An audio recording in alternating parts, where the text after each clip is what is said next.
Tahukah Anda dengan obat salbutamol, seperti apakah jalur masuk pengobatannya? Atau bagaimana perjalanan obat tersebut mulai dari diminum hingga keluar melalui organ ekskresi pada tubuh? Untuk menjawab pertanyaan tersebut, mari kita simak dalam video ini. Salbutamol merupakan obat golongan agonis adrenoreseptor beta 2 kerja pendek. Dapat menangani gejala asma ringan sampai sedang dengan respon yang cepat. Reseptor beta 2 adrenergik atau adrenoreseptor beta 2 terletak di pembuluh darah, otot polos skeletal, dan otot polos bronkus. Reseptor ini menyebabkan relaksasi otot polos pada gastrointestinal dan bronkus, dilatasi arteri, serta glukogenesis. Salbutamol banyak digunakan sebagai obat penyelamat untuk menghilangkan gejala serangan asma, serta pencegahan bronkospasme yang diinduksi oleh olahraga atau alergen. Penggunaan jangka panjang dari salbutamol dalam bentuk aerosol atau dry powder dapat ditoleransi dengan baik dan berkhasiat pada pasien asma, baik digunakan secara teratur atau sesuai dengan kebutuhan. Pada dosis inhalasi, memiliki waktu kerja yaitu selama 3-5 jam.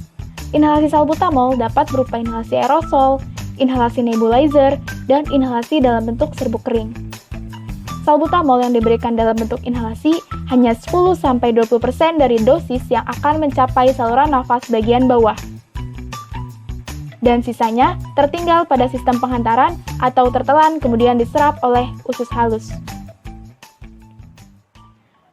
Rute pulmonari adalah rute pemberian obat yang diberikan melalui saluran pernapasan dengan target dari rute pulmonari sendiri, yaitu pemberian obat pada organ paru-paru.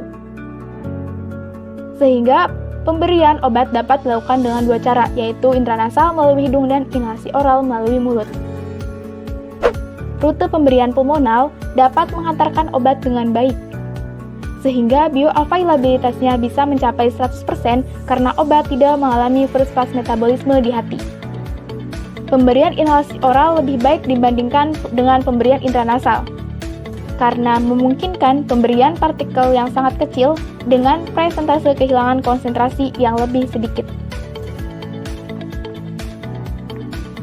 Pemberian secara inhalasi oral memberikan kehilangan konsentrasi sebesar 20%. Sementara pada intranasal, kehilangan konsentrasi sebanyak 85%. Pemberian obat melalui rute pulmonari juga memiliki kelebihan dan kekurangan. Kelebihan rute pulmonari diantaranya yaitu mudah dalam menentukan dosis, onset terapi yang cepat, memberikan efek lokal di mana dapat memaksimalkan manfaat dan meminimalisir efek samping. Kekurangan rute pulmonari diantaranya yaitu pada pasien dengan gangguan penyakit paru, karena kondisi gangguan yang menyebabkan proses inhale dan exhale menjadi cepat, serta variabilitas pada proses penghantaran obat. Salbutamol pulmonal merupakan obat yang diberikan secara inhalasi. Obat dengan bentuk sediaan cairan atau aerosol dihirup melalui mulut. Kemudian, salbutamol diabsorpsi menjadi partikel-partikel obat dengan berbagai ukuran, di mana sekitar 50-60% partikel obat berada di mulut dan faring, sehingga tidak terabsorpsi. Lalu sebanyak 10-20% partikel obat dengan ukuran kurang dari 5 mikron akan diabsorpsi di jaringan saluran udara bagian bawah, yaitu bronkiolus. Sementara sisanya sekitar 90% partikel obat yang memiliki ukuran lebih dari 5 mikron akan tertelan dan masuk ke bagian sistem pencernaan. Bagaimana salbutamol terdistribusi? Setelah obat diabsorpsi, obat akan terdistribusi menjadi dua jalur, yaitu paru-paru dan sistem pencernaan. Partikel obat yang terhirup langsung masuk ke paru-paru dengan cepat karena obat tidak dimetabolisme dan akan terserap di sistem sirkulasi yang kemudian akan memberikan efek.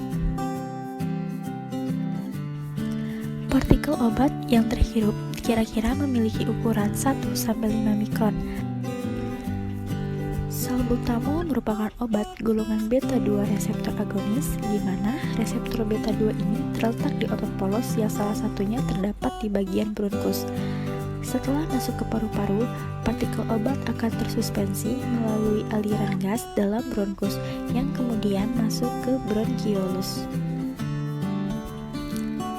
Kemudian, salbutamol akan menempel di reseptor beta 2 yang ada pada bronkus, di mana distribusi salbutamol dengan cara berikatan pada protein plasma sebanyak 10%. Ketika salbutamol berikatan dengan reseptor, salbutamol mengaktifkan adenyl siklase, enzim yang merangsang produksi KAM.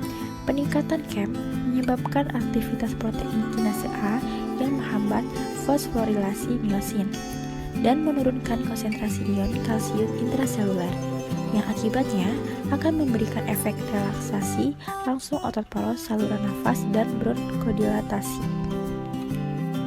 Sisanya, partikel obat masuk ke dalam orofaring yang kemudian tertelan yang akan masuk ke dalam saluran pencernaan, lalu akan dimetabolisme di dalam hati dan mengalami inaktivasi first pass effect atau obat yang masuk akan termetabolisme terlebih dahulu, kemudian masuk ke sistem sirkulasi yang akan memberikan efek sistemik.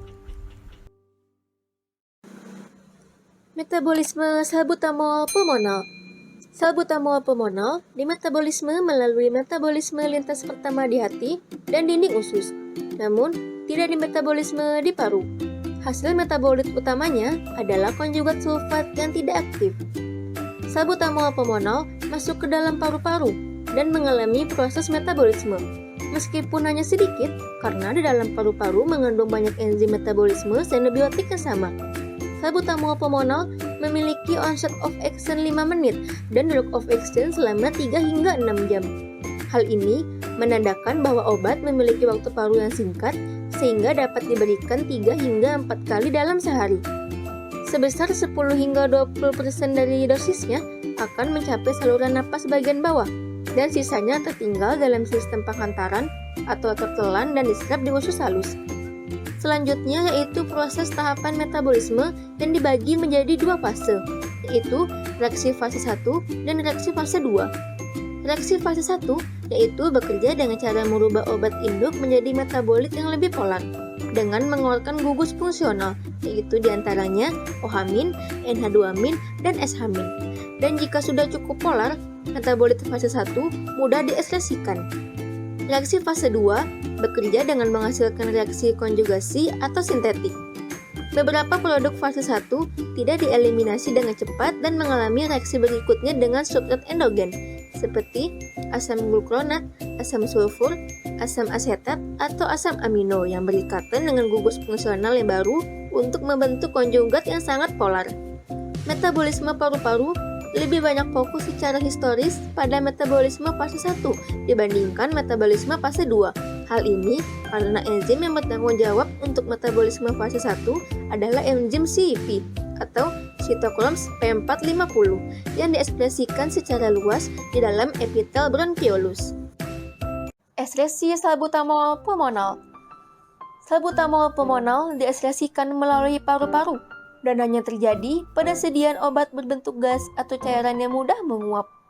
Aerosol diberikan dengan cara inhalasi, yaitu agar diperoleh kadar yang tinggi pada paru-paru dan juga mengurangi timbulnya efek samping obat. Waktu dari menghirup atau menelan, yaitu sampai 6 jam setelah pemberian. Obat anestesi lokal disemprotkan ke dalam bronkus untuk persiapan bronkoskopi yang menyebabkan hipotensi dan juga konvulsi sebagai efek samping sistemik yang berbahaya. Pertukaran obat yang cepat di paru-paru terjadi karena adanya permukaan yang luas pada paru-paru dan juga vaskularisasi. Eliminasi fraksi salbutamol diserap melalui paru-paru dengan waktu paru kira-kira 1 hingga 2 jam. Beberapa eliminasi ginjal salbutamol dikirim ke paru-paru. Sebanyak 5 hingga 20% penyimpanan senyawa di paru-paru, yaitu dengan keseimbangan yang sudah ditelan. Senyawa yang disimpan di paru-paru akan dibersihkan. Bahan aktif yang sudah ditelan dan berakhir di saluran cerna. Di dalam urin sebagai konjugasi sulfat yang inaktif dan 30% diekskresikan salbutamol yang tidak diubah. Jumlah obat yang tidak berubah yang diekskresikan ke dalam urin untuk periode waktu 0 kurang lebih 6 jam dan 6 kurang lebih 24 jam setelah inhalasi ditambahkan bersama-sama untuk memberikan jumlah kumulatif yang dikeluarkan lebih dari 24 jam.